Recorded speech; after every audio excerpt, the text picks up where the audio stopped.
young man yourself. Take us back to Chennai, and you did not know the clear teachings of Jesus Christ. How did it all come about that you became a believer and follower of Jesus Christ? Well, first of all, it's good to be with you, John. Known you over many years, and just a delight to have our friendship. Yes, you're right. I think confusion is probably systemic in our world today, and it's not particular to any one culture, no matter where I go.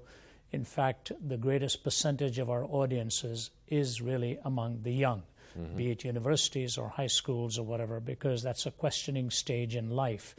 And there's a Chinese proverb that says, if you want to know what water is, don't ask the fish. When you're so immersed in something, oftentimes you really don't even think of a counter perspective, or you don't think of questioning what your environment is about. But the interesting thing is you may be immersed externally in something, but internally you cannot run away from what keeps on haunting you. And so, yes, you're right, born in the city of Chennai, India. It used to be called Madras at that time, but a few years ago was changed to Chennai. Bombay was changed to Mumbai. I have to keep up with all of this.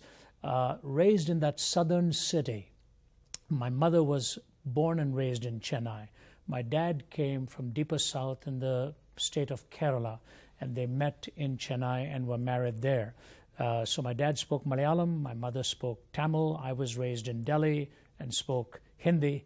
I often say I can speak Hindi and Tamil. Malayalam, I only knew the scolding words my dad used, so I don't use them in public. But Chennai was my home city till I was very young, 3 or 4, and then moved to Delhi.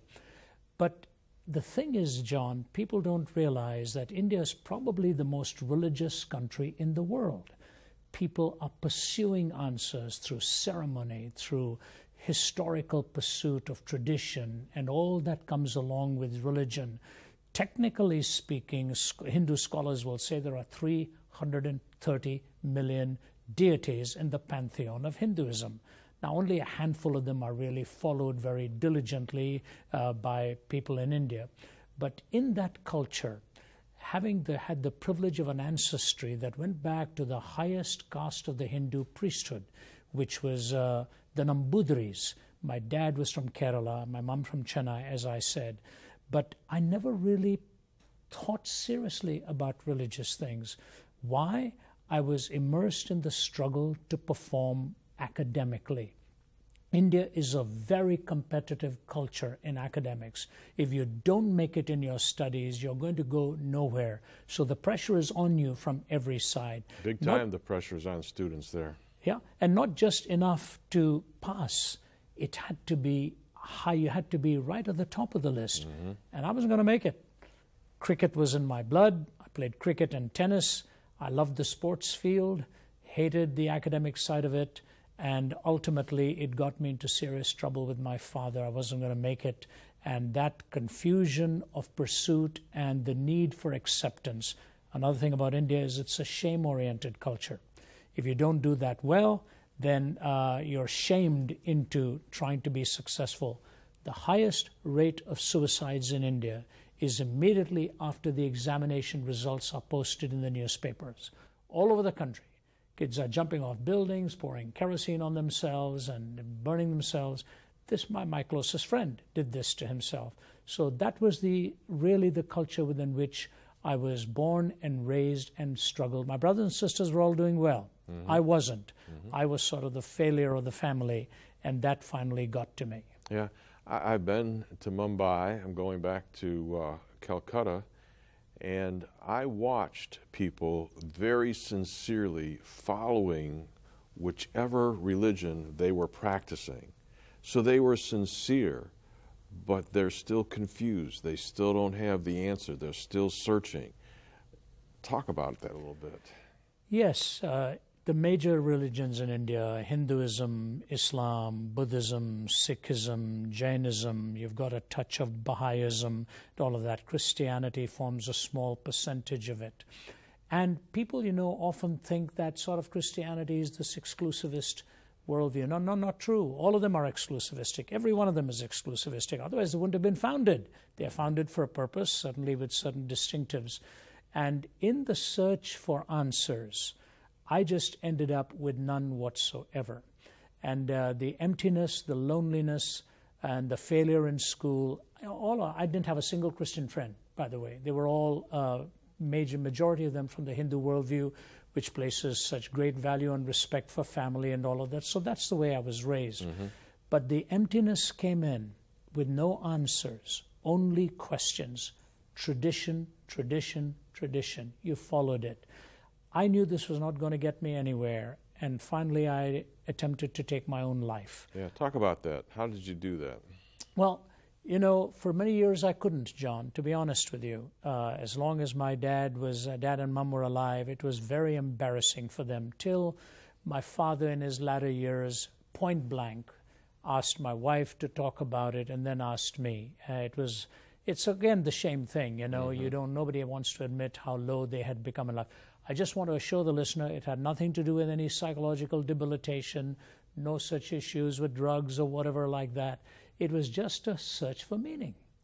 I wanted to put life together, and it wasn't coming together for me. So I was going to my classes in college and went into the science lab out there, saw some chemicals, took these plastic bags. I didn't even know what all they said, except I took the ones that was marked poison, brought it back to my home, put it in a glass of water early one morning. Everybody was out of the house. Went into the restroom and just it started to froth immediately, effervesce. So I just stirred it with a teaspoon and gulped the thing down. I used to tell my story in the early days by saying, unfortunately, but a doctor corrected me once. He said, you better say fortunately. It was very salty, and my system began to reject it. And there I was holding on to the sink as the moisture was coming out of my body. I collapsed on my knees. I shouted for help. The servant in the house heard me screaming. Nobody else was there. He came. I don't know whether he broke the door down, pushed it down. I don't remember exactly. But he saw me in that pitiful state, put me into a taxi, and rushed me to a hospital. And when I was fully composed of my senses again, all I knew was needles were in my arm because of the dehydration, my mother and father by my side, and the ultimate desolation of knowing you didn't even know how to live, now you didn't know how to die. That was the crossing road moment for me in asking questions more seriously than I had been asking. But a man came into your room and did what? Well, this is the amazing thing to me. That's why I believe in sort of divine appointments. I wasn't looking for anybody to come. In fact, I still don't know how they let him get that past that much, probably because he said he was a minister. And he brought a little red New Testament and wanted to read it to me. And my mother said he couldn't. I was in critical condition. So he opened it to the 14th chapter of John. And ironically, it's Jesus talking to Thomas, the first person who ever went to India with the gospel. And he was reaching the Nambudhiris, by the way, my very ancestors from centuries ago. And in that 14th chapter of John, as Jesus was saying, because I live, you shall live also, I grasped onto that verse and said, Jesus, if you are offering me life like I have never had it, I want that life from you. That was the turning point for me. I never really prayed any meaningful prayer. And I invited Jesus Christ, the author of life, to give me the life that he alone could give. Aged 17. And the Bible handed over to my mother. I couldn't hold it because, as I said, the dehydration had set in. So my mother, in her heavy accent, reading this to me, I prayed the prayer. And that was the beginning of a journey that has now continued with utter delight and perpetual novelty. Yes, twists and turns and ups and downs, but when you have the map of God in your own heart, you walk with him hand in hand. My guest is Ravi Zacharias, a brilliant Christian apologist that has spoken on probably more university campuses around the world than anybody I know. And you were asked to come to Harvard and present lectures on a very tough question. Can man live without God? And out of those lectures, a book came. But take me back and answer the question, can man live without God? Yes, it was a very memorable time for me, John, early 90s, when the first Veritas Forum was held. Now they're held all over the country in various universities. And subject was given to me, Can Man Live Without God? From the quotation by Will Durant, he said, the greatest question of our time is not going to be North versus South, East versus West, communism versus capitalism, but the greatest question of our time is going to be, can man live without God? So that, the last phrase is what I took and put into the title of my lectures. I gave 2 lectures there, sponsored by various groups, philosophical societies, the Christian groups, and so on. And the venue was the Harvard Law School. And I do remember 2 things about it distinctly, that it was held on the weekend of the Harvard-Yale football game. So they were nervous at what kind of a turnout we were going to draw. And number 2, it was the first time I was on my feet in about 2 weeks. I had been in Scotland doing some research on David Livingstone, injured my back, herniated my disc. My body was really off kilter. I'd been laid up in bed in Glasgow for 5 days, came back, one of my teammates flew in to bring me back, and I lay in bed all that time till the day I had to fly out to Boston and do this. Those 2 memories are so vivid. I didn't know how it was going to go. But that was the question and is the question.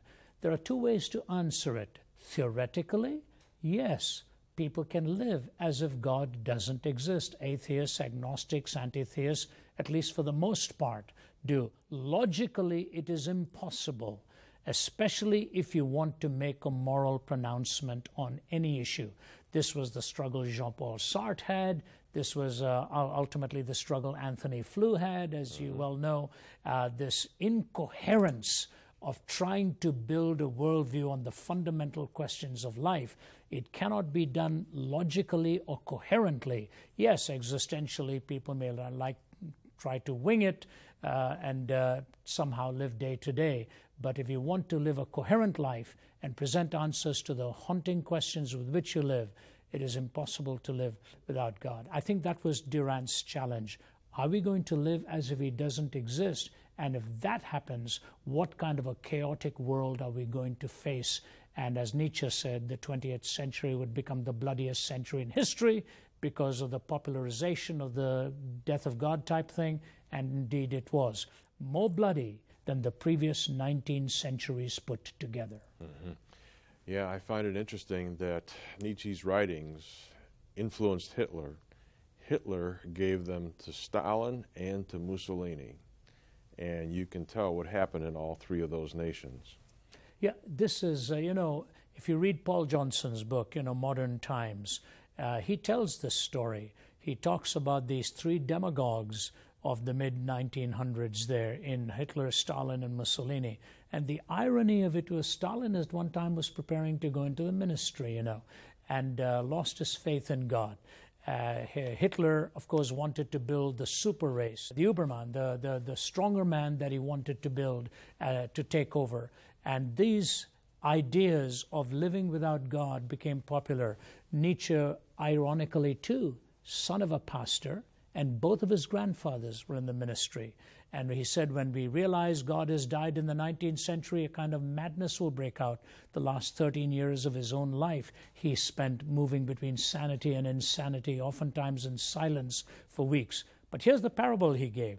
He said, have you not heard of that madman who took a lantern and went into the city saying, I'm looking for God, I'm looking for God. He excited considerable laughter. People standing there looked at him, thought he was just a maniac himself. And then he said, where has God gone?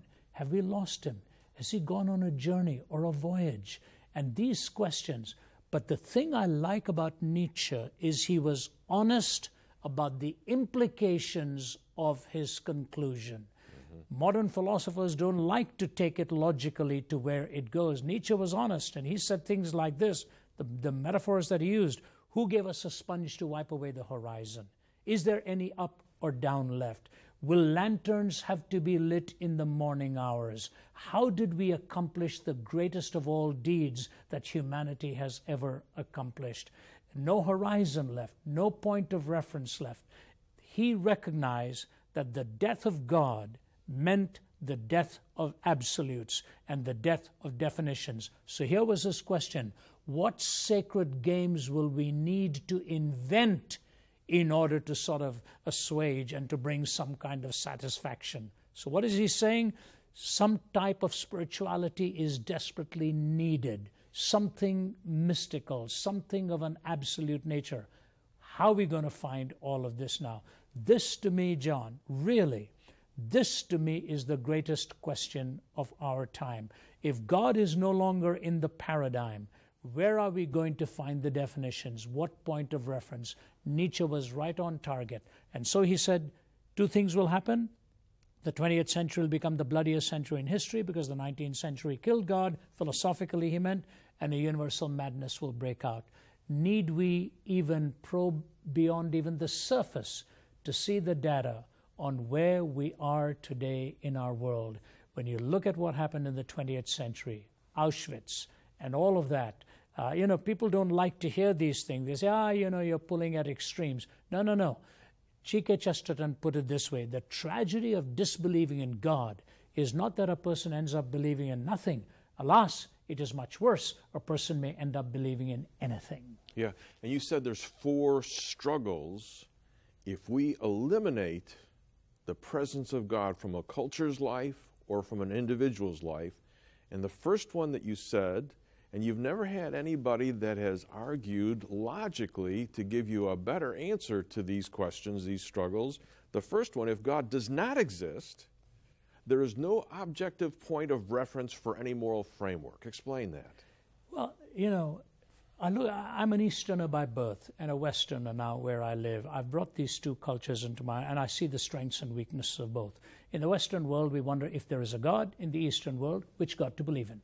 These tensions are there. But the reality is, ultimately, we need a moral framework by which to build our lives. In America, we talk about the roots of law. All right, we have the roots of law. We have the trunk of politics. We have the branches of culture, and it spreads out. What's going to hold the roots together?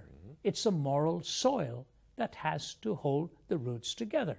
That's how America, for example, was framed, with order and so on. So where do we turn for a moral point of reference? Even the best-known atheists have admitted that. It's only the popularizers who like to come up with all kinds of solutions, the Sam Harrises and all, who think we can find moral reasoning apart from God, and they just warm up old washed-up theories that don't really make sense. Mackey, the Australian, said, it's difficult to talk about these things of good and bad unless there is some kind of a theistic framework. He granted that. Kai Nielsen, the Canadian atheist, said, rationally you cannot come to moral decision-making no matter how many facts you bring together. And then he said this fact alone troubles me. Bertrand Russell said that he chose between good and evil the same way he does between yellow and green. He said that to Copleston, and Copleston said, yes, you choose between yellow and green by seeing, don't you? He said, yeah, but how do you choose between good and evil? He said, well, on the basis of feeling. I've often said to my audiences, in some cultures they love their neighbors, in other cultures they eat them. Did Bertrand Russell have a preference? By the way, Nietzsche himself said that words have no meanings ultimately. They're in a hall of mirrors reflecting on each other. He said, but I am also too pious to bend my knee at the altar which is called truth. What was he talking about? The moral implications of what is true. And to me, John, and I know in your life too, I'm raising a family. I'm a father. I'm a husband. I'm a grandfather now. And I look at where the academy is taking our young. Relativism, the absolutization of relativistic way of thinking. It's like having our feet firmly planted in midair. The search for moral absolutes without a transcendent point of reference is an impossibility to have it logically done. Yeah, we're going to come back to this more next week because these are such important points. But in the 2 minutes that we've got left, let's hook this up to what you were saying happened in your own life. People are searching for meaning. They're searching for answers. And you didn't find it in the world. You didn't find it in just religions. You found it in a person. Talk about that and how this person, Jesus Christ, answers these 4 struggles that we have that we're going to talk about a little more. When I spoke at the UN, I was asked to speak on the search for absolutes. And I talked about 4 searches here. We have the search for evil, how to define it, the search for justice, how to define love, and when can we legitimately forgive? Evil, justice, love, and forgiveness. And they were listening intently. I said, now I want to ask you this question. Where in history did these four converge at any one given moment? They converged on a hill called Calvary, in the person of Jesus Christ, in whom perfect righteousness was revealed, in whom the love of God was shown, and who brought justice into focus in the penalty for sin and offered me forgiveness. Nowhere else will you see the convergence of these four realities and the offer of forgiveness and grace. I found it in Jesus Christ. And to my listening audience, I say the same thing. If you look to Him, speak to Him, pray to Him, He offers you His love and forgiveness and His redemption. Yeah. Folks, this is great stuff. And if you are thinking about these things, would like to have more information, you can go to our website where there's a place for you to think about praying to Jesus Christ, a prayer something like Ravi prayed way back when. But there's maybe more ground that needs to be covered before you do that. So I just hope that you'll stick with us right now. And in these weeks to come, we're going to talk about man's search for God and the answers that are there, but some people don't seem to be able to find them. We're going to ask Ravi to guide us through this confusion, the whirlwind that is out there, and to give you specific examples next week on can man live without God. So I hope that you'll join us then. Stay tuned for scenes from next week's program. If you would like to have all of the information in our new series, Ravi Zacharias Answers Skeptics, it's available on DVD for a gift of $49. In this series, Ravi describes how he grew up in India, where his ancestors belonged to the highest caste of Hindu priests. In a land of 330 million deities, he often pondered life's meaning, but finally lost hope and attempted to take his own life. While in the hospital, a man gave him a Bible, and he read Jesus' words, "Because I live, you shall also live." He then gave his life to Jesus Christ and went on to become one of the most brilliant Christian apologists in the world. In this series, he also answers the question, can man live without God? And summarizes a lecture series he was asked to give at Harvard University. And then third, he answers the most asked questions he receives from students in the Far East. The 3 programs in this important series are available on DVD for a gift of $49 US. Then, our second series is called Ravi Zacharias Answers Questions from Europe, the Middle East, and America. Aren't all religions basically the same? Isn't Jesus just one of many prophets? Isn't it unfair to claim that all the people who lived before Christianity are damned to hell? Is the Christian doctrine of the Trinity, that God is both one and three, a violation of the law of non-contradiction? If God is all-powerful and all-loving, why would He choose to create a world He knew would fall apart and bring so much evil and suffering? The 3 programs in this series are also available for a gift of $49. Then third, we have written 2 new study guides with extensive notes that parallel our 2 television series. Each study guide contains 3 sessions for your personal study or Bible study group and is available for a gift of $8 each or for 5 or more copies for $5 each. And finally, if you wish to order all 4 of these items together, that is both television series plus the 2 study guides, they are available together in a special package for only $99 US. Those of you living in America or Canada, you may order this series now by calling us at 1-800-805-3030. That's 1-800-805-3030. And if you live in other countries, you may order these programs now at our website at jashow.org. That's jashow.org. Next week on The John Ankerberg Show, Every decision you make ultimately is based upon that commitment or the absence of commitment to God.